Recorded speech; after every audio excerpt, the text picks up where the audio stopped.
Now we're going to turn to an escalating legal fight. The city of Detroit is suing the U.S. Census Bureau. The city is challenging the agency's 2021 population estimate, which showed the city lost about 7,000 people.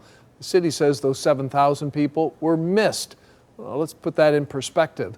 That would be the equivalent of not counting the city of Brighton or Walled Lake, for instance, both of which have populations of around 7,000. This is the federal lawsuit filed by the city calling the undercount racially biased. Now, here's why all of this matters. Federal funding is allocated based on population, funding that can be used towards schools, hospitals, roads, and public works. 7 Action News reporter Darren Cunningham is breaking down this new legal fight and the next steps. Mayor Mike Duggan says the 2020 census for Detroit already came back undercounted. Well, now you have the estimate done in 2021, which this lawsuit challenges.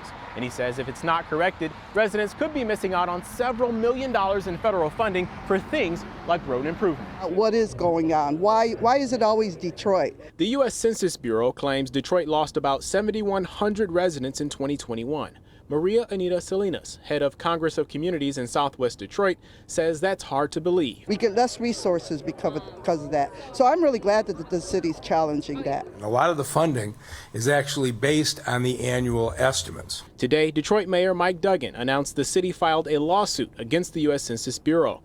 One, the city wants to be able to appeal the 2021 population estimate. And two, the city wants the Census Bureau to share the formula it used to come up with the 2021 estimate. In that same year period, DTE Energy says 7,544 more households in the city added gas and electric service. The Detroit Water and Sewer Department says we added 6,964 housing units during that year period, another major gain. The U.S. Post Office says the city of Detroit added 4,475 more residences delivering mail in that year. The census count dictates how much a state receives in federal dollars for programs like Medicare, Medicaid, SNAP, highway planning and construction, Head Start, unemployment insurance, the National School Lunch Program, just to name a handful.